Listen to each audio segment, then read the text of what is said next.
Welcome to Day or Night Exotics TV. I'm Dale of the Night. We're going to do a tutorial for beginners. If you've been in a hobby, nothing I'm going to do in this video actually is going to teach you anything. This is strictly for beginners. If you want to see my process, if you've been in a hobby, you just want to see how I do it, because I don't normally do videos like this. But some people have been asking me, a lot of beginners, so I thought I'll just show you how I transfer tarantula out of their old enclosure when it's time for them to be rehoused to a new enclosure.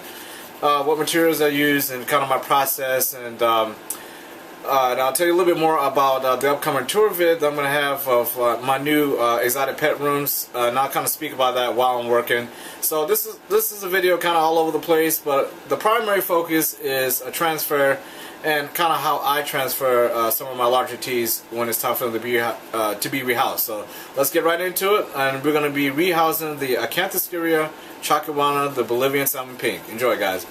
So the tarantula we're going to be rehousing is my Acanthoscurria chacoana, the Bolivian salmon pink. Her name is Rogue, and we're going to get a very good shot of her once we get her out of here. So I'm going to kind of set up the camera and be using multiple cameras here, and we're just going to see I'm just going to show you my process, and I'll kind of just fill in the blanks as we go along. So like I said, we're going to rehouse this one into this medium. Actually, this is a large critter keeper. This is a small critter keeper, and you can find these in any local pet store if you're a beginner. You can even find these at Walmart sometimes. Recommend them, they're actually great. And what I like to use with that, what you're going to also need that I use, I have everything set up. And again, I'm going to do a complete tour video of my room. I'm not going to show you everything because I'll wait and show you that, but this is where I keep most of my supplies and stuff. And some of the utensils that I use, I have a drawer here that's just full of moss. You can buy this in a brick. This is real forest moss. This is not the your normal stuff you just get in a box or something, and you just pour some water in. I just do it right here in the drawer, and I break it up as I need it. And sometimes I'll just come in. I got my water bottles behind me on this table, and I'll just mist it down a little bit with water, and it'll make it open up a little bit, add some humidity. And that was just a quick version of it. I sprayed on a little better than that, but it breaks it up. And then you have your moss. You're also gonna need plenty of wrong drawer, tree bark. I use real tree bark. I don't use anything from a store. Get a better lighting for you guys. I don't get anything from a store. I buy it all. I go out in the woods, or I go to a park where my son's out playing, and I'll just pick up tree bark, and I'll come home, clean it up really well, bake it, and let it sit. And I just use pieces like this, and I just basically do my thing with it, and piece them together as I see fit. I have two drawers full of my substrate. This is your Eco Earth in a brick form that you can get. I always go and get 3 in a pack. It's a lot better buy. And with that, I also this is for tarantulas, because sometimes I repurpose it if it's not when I'm rehousing, and sometimes you'll put somebody in the enclosure, they'll die, or they'll one of the teas I have some kind of a problem. You got to get them out and put them back in. Some of that dirt can be reused, so I relabel it, because I also use substrate sometimes for my animals, my reptiles I mean. So the bottom one there is also full of substrate. You can actually see the brick right there.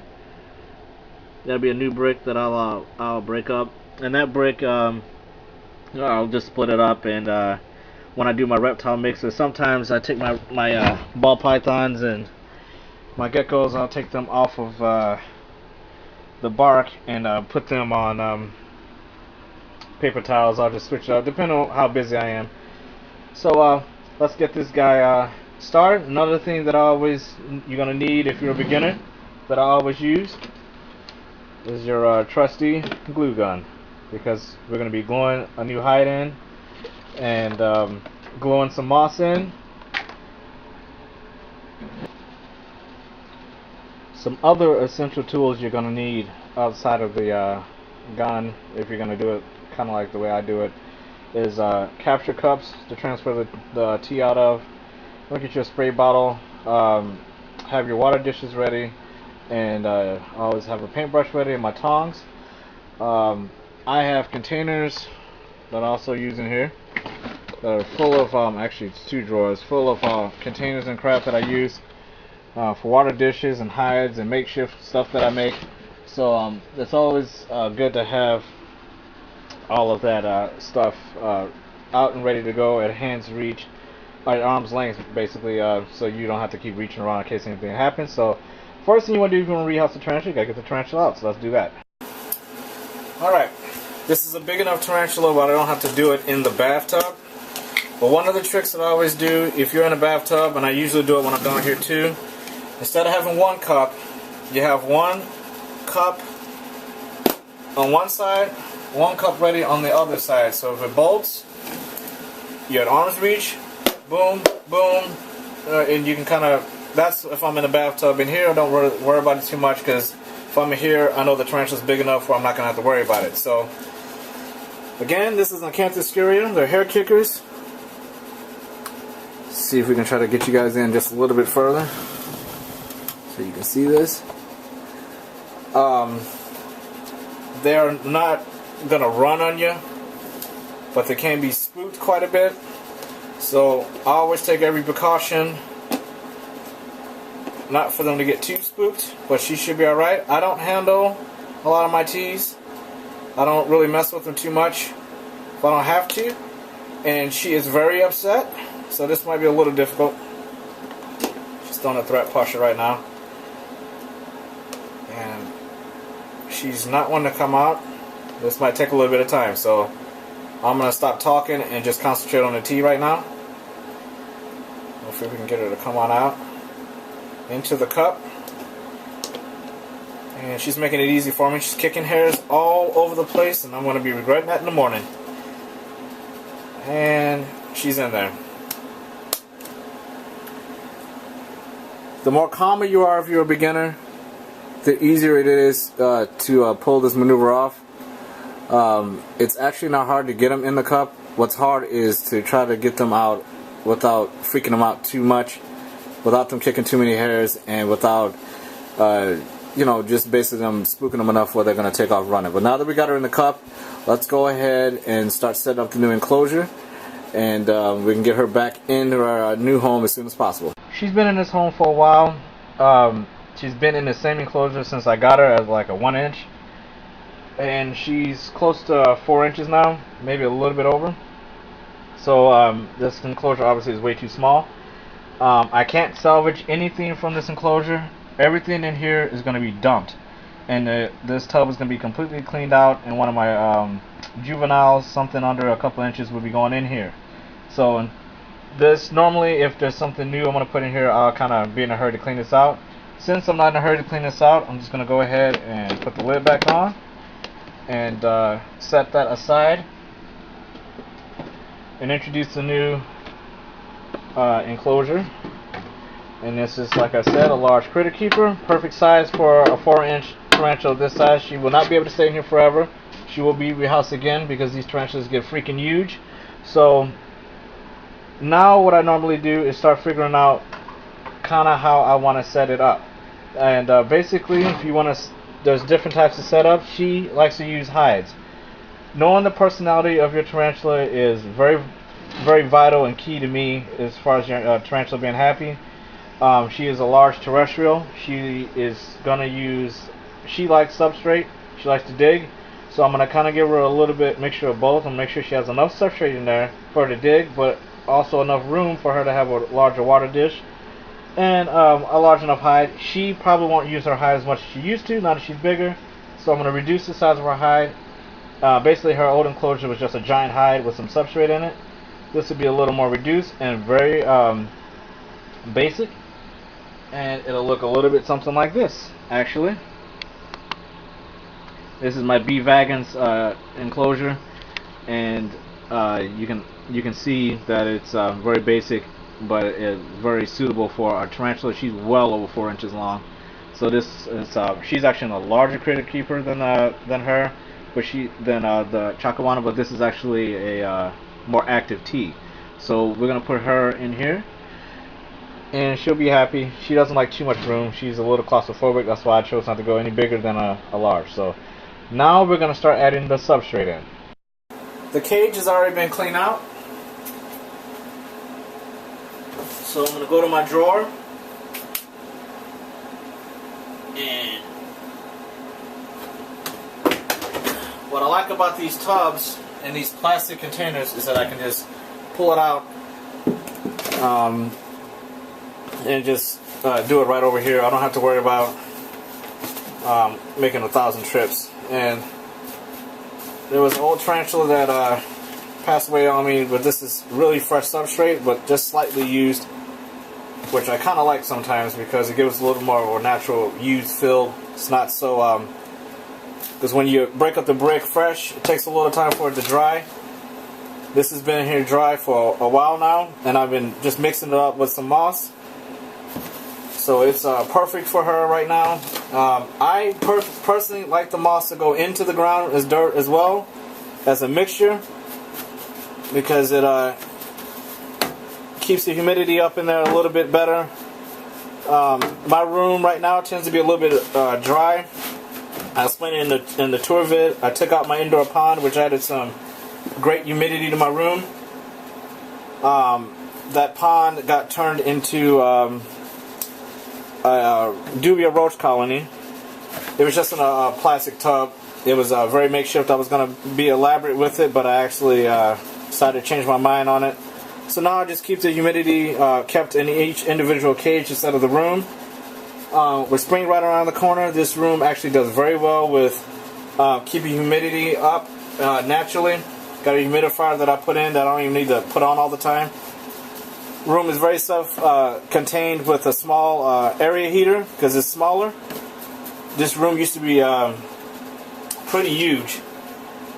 But if you're a beginner, I kind of just go in and throw in substrate. I always put in a little bit more than a little bit less, because once it gets wet and starts being compacted, you're going to come back and notice that when it's dry like this, it'll shrink down and it'll look a lot less dense once you start adding the water. Dirt's all in. Now we gotta do a hide. I actually have already pulled out a hide here that we're gonna use. I'm gonna go ahead and just throw that in there like that. Now you might say, well, that's not much. Well, the good thing about hides is that you can always add on to your enclosure. So I'm gonna glue this part in here just to give it a little weirder feel to it. So that's just a pot that I tore up there. And we're also going to add some fake plants. The fake plants, sometimes I keep it in my tree bark, and sometimes I'll go with just the leaf, or I'll just grab some other type of leafing. We're going to go with something like this. And you're going to have to toy around with it. Sometimes you got to cut it up, but it'll be glued all in together, so it all comes out in one big piece in case I got to get to her. And I want a tighter hole in that hide than a wider one for her, because you're going to actually use your plants as a hide too. It actually adds as a canopy, and it keeps it nice and safe, but you can see your tarantula. So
Alright, so basically what I did was glued in that little flat piece over that piece of cork bark. I took out one of the legs of the hide just to have a lopsided effect. Added the leaf, positioned it the correct way. Glued over the back of the leaf in with the moss to keep it all packed in and packed down. Added a water dish and a deep hide that I just tunneled out. You don't have to go too far. They're gonna make their own hide deeper whether they like it or not, especially these Acanthoscurria. So what I'm gonna do now is go ahead and mist down this enclosure, and that basically just keeps everything in place on top, keeps the substrate, and she loves it moist in here and wet and the humidity high. I'm gonna go ahead and fill up her water dish, because once she's in here she's not gonna want me messing with her. And I'm gonna go ahead and pour the rest of this water in and just let that settle for a moment. This is exactly the way she loves her enclosure. It's very simple. She doesn't need a whole ton of room. While we wait for the substrate to settle a bit, the last thing I usually do out of the old enclosure, I try to salvage the old the old label with blank there from the old enclosure.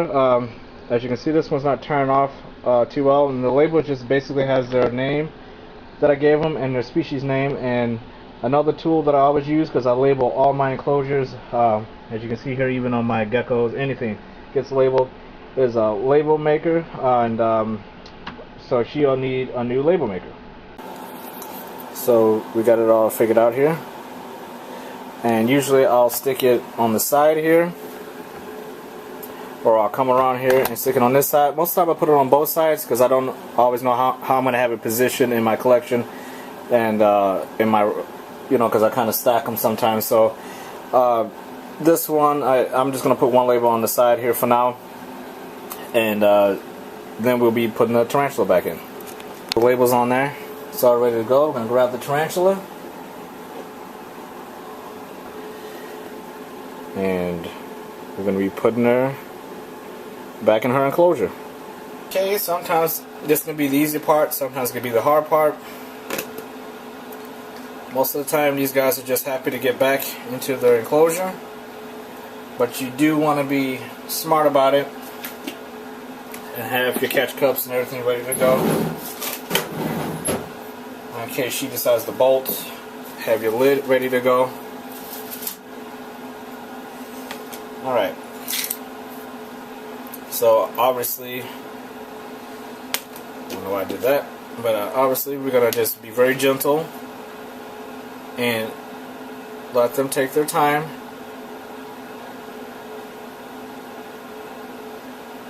If it takes 30 minutes, it'll take 30 minutes. If it takes 5 minutes, it'll take 5 minutes. You're on their time, not your time.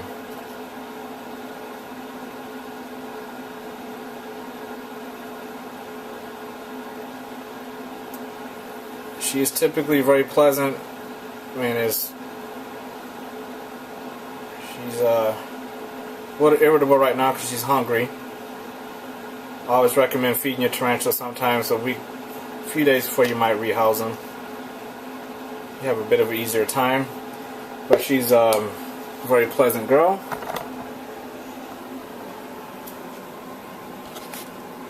And as you can see, not really a problem there at all. And you can see immediately the size. She'll do a lot better in here. She has a little more room to crawl around, but again, she does like it claustrophobic, and she won't be in here maybe no longer than a year. She should molt again maybe once this year if I'm lucky, but she tends to like the smaller spaces. She's got plenty of room. Sometimes that hide can be deceiving because she actually has plenty of room to dig all the way underneath there, and you don't freak her out by putting in something too big and wasting room.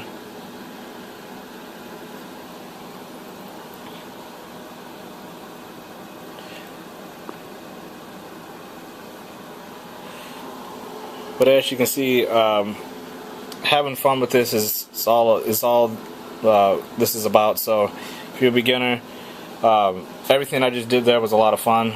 I don't typically like to film it because it makes the process a little bit longer. I mean, without the filming it, this would have taken me literally maybe 10 minutes because it was a clean cage and it's not a feisty tea. So I'm going to put the lid on her and let her do her thing. And if you don't own a chacoana, go get yourself one.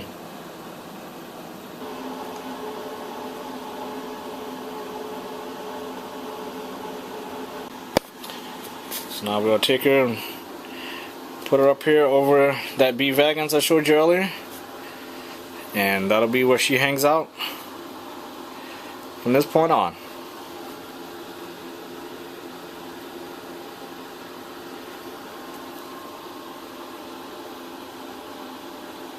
So if you're a beginner, that's how I do it. Everybody does it differently. I encourage you to go and check out all of the other great people in our tarantula community that have their own flavor and kind of do their thing. I kind of incorporate all the good ideas that I see from everyone else in the community, and I just kind of do my own thing. I try to keep it simple but have some fun with it. The whole thing, if you're a beginner, is to have fun. If you're not having fun doing it, you are definitely doing something wrong. It shouldn't be frustrating, and you shouldn't be losing a lot of money. It can be done at a very cheap price.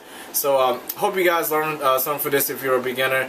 And again, if you're a beginner, if you're new to DKE TV, go to my Day or Night Exotics channel page on YouTube and check out the playlist and subscribe, and you'll see all my other videos on tarantulas and all my tarantula series, as well as my reptiles and tour vids, all kinds of stuff. So thanks all you guys for watching, and I'll be posting more vids in the future. Hopefully that tour vid will be up early spring once they get the rooms all taken care of. So thanks for watching, guys. Take care. Have a good one. Be safe out there.